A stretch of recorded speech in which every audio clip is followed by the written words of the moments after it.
It was 3:17 a.m. at the Waffle House. I wiped my mouth on my sleeve, pushed the table away from my gut, the metal chair screeching on the greasy floor.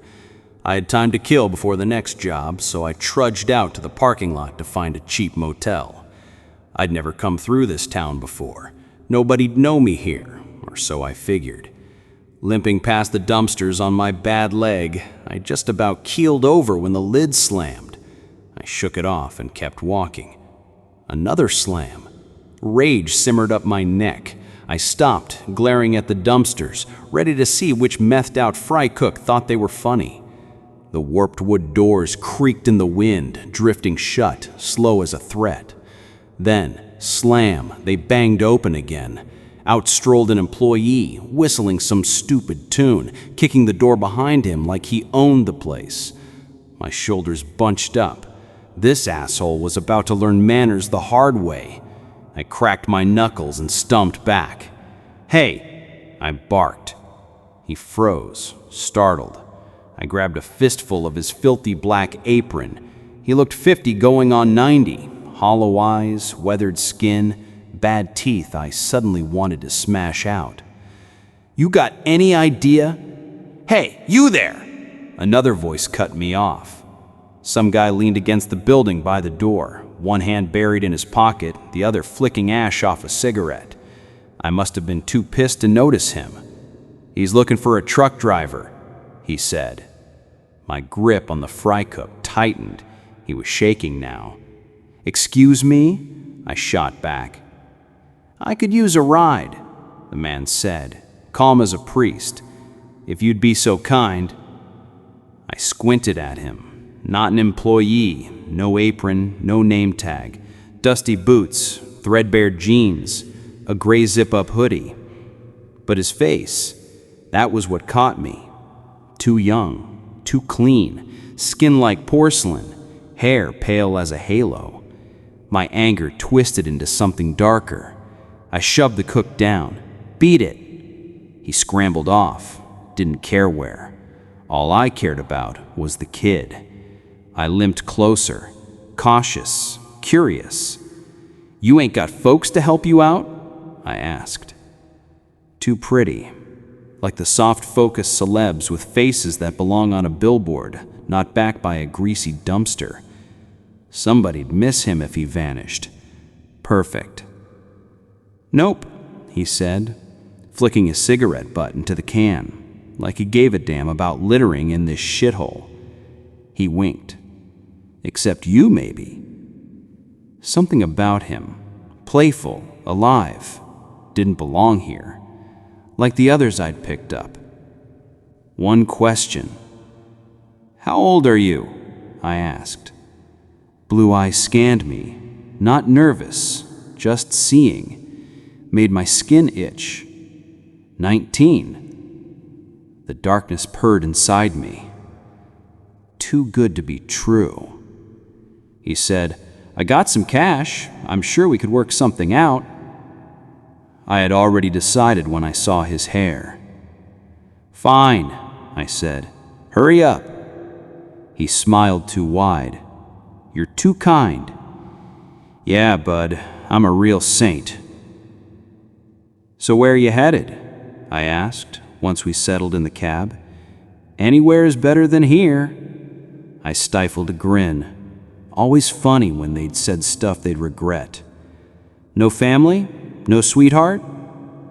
He thought, leaned closer, that grin curling up his face like smoke. "You really think I'd be in your truck if I did?" I barked a laugh. "Yeah, all right, you got me." "It's going to be a while to the next stop," I warned him. "Perfect," he said, settling in. "Maybe I'll have a friend by the end." Yeah, whatever. His weird sense of humor made this one almost fun. I usually didn't enjoy them until they were hogtied in the back. Last gas, 103 miles. Another hour to the spot I'd picked. "You ever get scared out here?" His voice startled me, warped, almost like a broken radio. Maybe the altitude messing with my ears. He hadn't said a word in 30-40 minutes. I thought he'd dozed off. He'd been silent since we left the main road. "I ain't scared of nothing, kid." "Come on, everybody gets scared," he said, leaning closer like he had a secret to share. "Sometimes it's even fun." I almost laughed. I'd tease him later. "Scared of what? The trees?"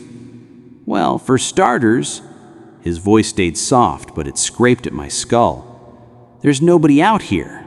No one to see, no one to hear, no one to help." I snorted. "Exactly the point, kid." "Nothing but pines and the creek fog," he said. "The fog is a bitch, I'll give you that. Deer jump out, smear themselves all over my windshield. The mist was thick tonight. Headlights just made it worse. Still, I plowed on. I knew these roads." "Poor deer," he said. "They used to have more predators, but they all got driven off long ago." Something about him was wrong. That warm, playful spark gone. What sat there now was cold, hollow, watching. Didn't matter. We were close. He didn't speak again, just watched me, never blinking, eyes too bright in the dark cab. Maybe he was scared now. Good. He should be. The air got colder. Summer night or not, my breath fogged the glass. Wipers squealed across the condensation. Then, biggest spider I'd ever seen crawled from the air vent. Holy shit! It was massive, hairy, dark, yellow-striped legs. I swerved, trying to smack it off. Without flinching, the kid raised his pale palm. The thing crawled onto it, then disappeared into his jacket. I nearly choked. "What the Is that your pet?" "It's not," he said, calm as ever. "Unless it wants to be." My vision popped red. "Get that thing out!" "You'd like that, wouldn't you?" The voice wasn't his. It was hers from last week. I looked over. She was in the seat. Little thing, half her face torn open to bone, hair matted with dried blood. The spider skittered into her empty socket. What the fuck? I slammed the brakes. The truck lurched to a stop. My chest pounded. He rubbed his eyes beside me, yawning. "How long was I out?" "What the fuck, you mean?" My mouth was sandpaper, heart hammering. He blinked at me like I'd lost it. He held out a pack of smokes. No spider. The girl. I snatched the pack. "We're taking a break." "Cool," he said, shrugging. I stumbled into the wet night air, shaking. It was warm again, too warm. Fog clung to the pines. Didn't matter. Not my usual spot, but far enough. Nobody'd hear. I brewed 2 cups behind the truck, muttering to myself. When I came back, the passenger door was shut. God damn it, I said stay in the... Empty. Fog swallowed my curses. I forced a grin. Fine. Crazy or not, this one wouldn't make it out of these woods. I climbed back in, handed him his mug. "Coffee?" "Not my thing." "Everyone says that till they try mine." He laughed, warm again. Downed it all in one go. I watched him, confused.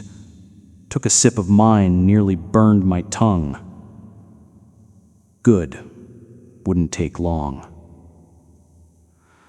"So, what's your story?" I asked. Never skipped the chit-chat. Made the rest easier. "Oh, I'm just passing through.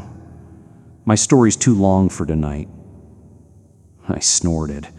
He talked like an old man. "Where are you from?" My ex said I came from hell, but I told her I'm Catholic. I barked a laugh, too loud. Sipped my coffee. "Women, huh?" He nodded. "I thought she was an angel.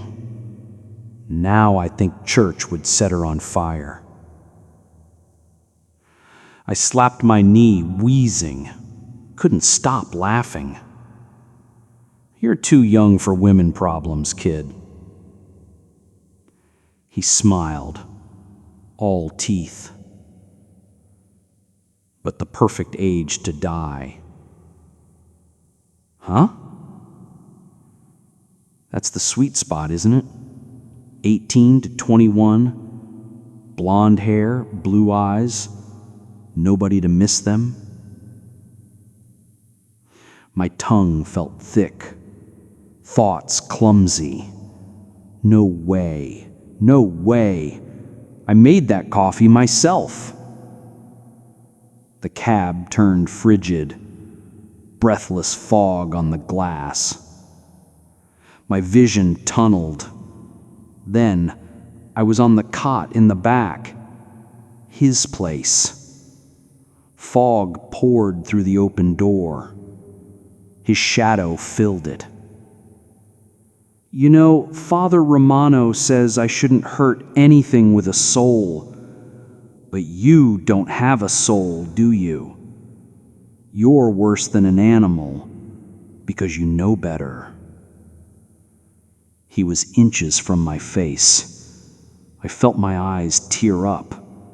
The sheer force of him, unreal, wrong. "Why'd you do it? Why'd you kill those poor kids? Dump them like garbage in my woods?" He shook his head. "At least I kill for a reason." Then his limbs snapped, bones cracked, joints twisted, his body pulling taller, wider, impossible angles. Flesh peeled into shadow, horns unfurling. His grin stayed, wide, white, wicked. I couldn't scream, couldn't move. He loomed over me, spider-like on limbs that bent the wrong way. God, I'm so hungry. Drool hit my face.